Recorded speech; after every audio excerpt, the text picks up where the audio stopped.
वक्त से आंखें मिला, ख्वाबों की चादर छोड़ दे, धूप सर पर आ चुकी है, अब तो बिस्तर छोड़ दे।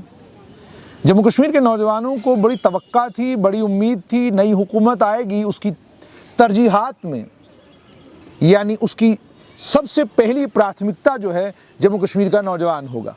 कौन सा नौजवान?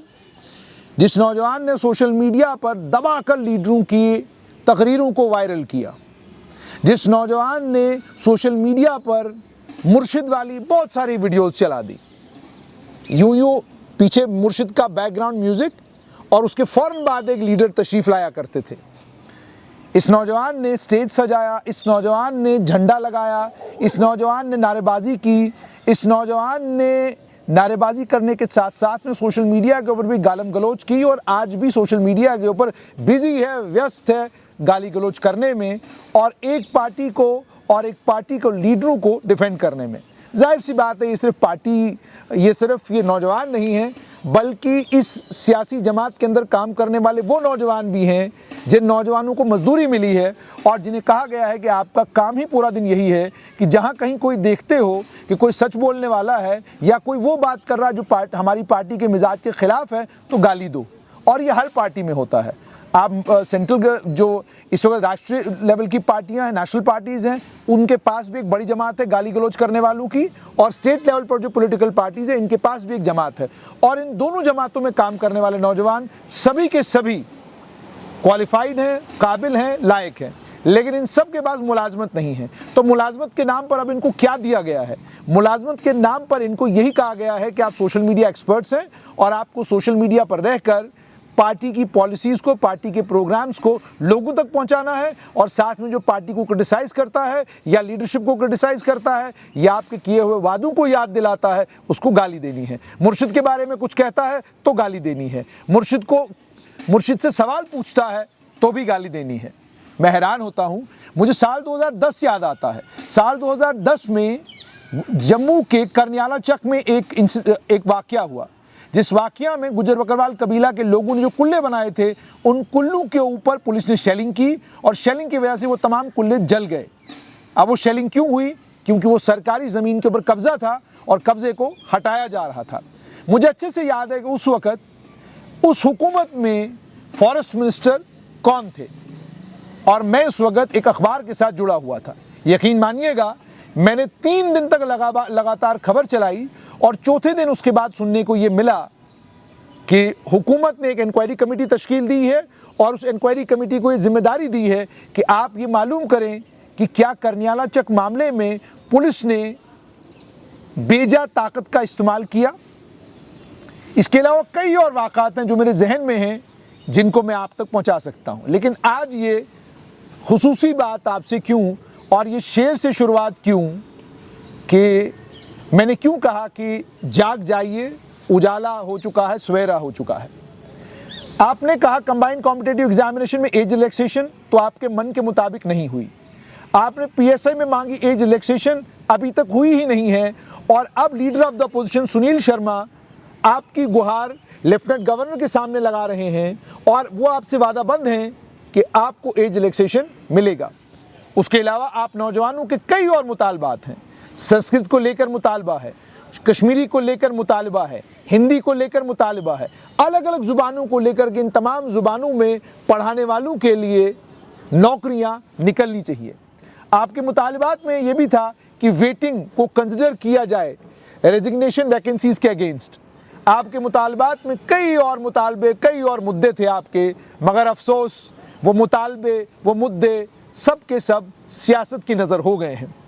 रिजर्वेशन को लेकर बड़ा शोर आप लोगों ने मचाया और मैंने शुरुआत से आपको कहा और आज भी दोबारा इस बात को मैं दोहराऊंगा कि रिजर्वेशन के मामले में हुकूमत सिर्फ इतना कर सकती है कि आरबीए की एक जो कैटेगरी है उसकी परसेंटेज कम कर सकती है, लेकिन अगर आप ये तवक्का लिए बैठे हैं कि वो आरबीए 1, आरबीए 2, ओबीसी या एएलसी, आईबी इनमें से किसी रिजर्वेशन को हुकूमत छेड़ने की कोशिश करेगी या छेड़ने का हौसला रखती है तो आप वहम की दुनिया में रह रहे हैं।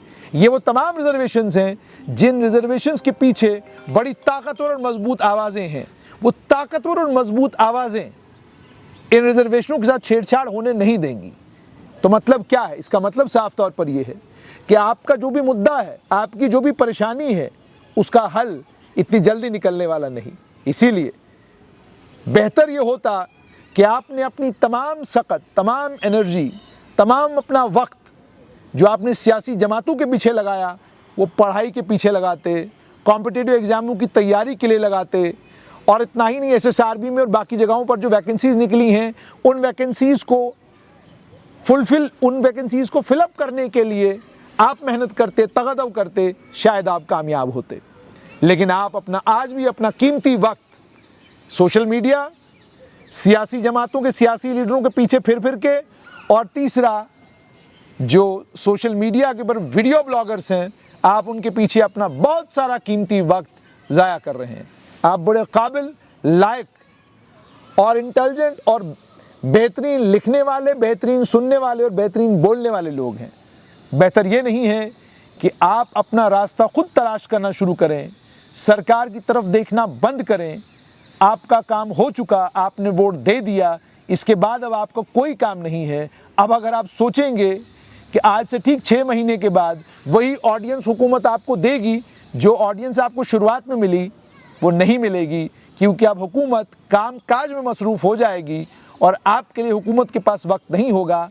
अब जब आप सड़क पर उतरेंगे तो सड़क पर आपकी मुलाकात वो हाथ में डंडा लिए थानेदार से होगी, वो हाथ में डंडा लिए कांस्टेबल से होगी।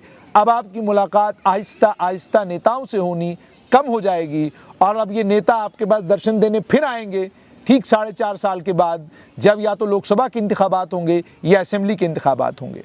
काश हम भी वो कौमें होती, काश हम भी वो लोग होते जो ये समझते कि हमारा काम वोट डालना और वोट डालने के बाद हुकूमत बनाना है, और हम प्रोग्राम और पॉलिसी को देखकर हुकूमतें बनाते और उसके बाद अपने काम में बिजी हो जाते, तो शायद आज हम तामीर और तरक्की के उस आसमान पर होते जिस आसमान पर बाकी दुनिया के देश हैं। लेकिन अफसोस ये कि आप क्रिकेट के ग्राउंड में देखें, हॉकी के ग्राउंड में देखें, नेताजी की रैली में देखें, आप किसी भी जगह चले जाएं, हम एक भीड़ बनकर वहाँ पहुँच जाते हैं, मुर्दाबाद जिंदाबाद का नारा लगाते हैं, हीरो के पीछे पागलों की तरह भागते हैं। हम वही क्राउड हैं।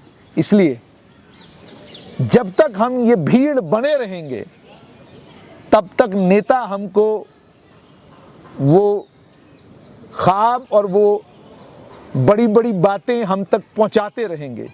जिस दिन आपने और मैंने तय कर लिया कि अब हम भीड़ नहीं हैं, बल्कि हम अब सवाल करने वाली जिंदा कौम हैं, हमारे देश का भला भी होगा और आपका और मेरा भी भला।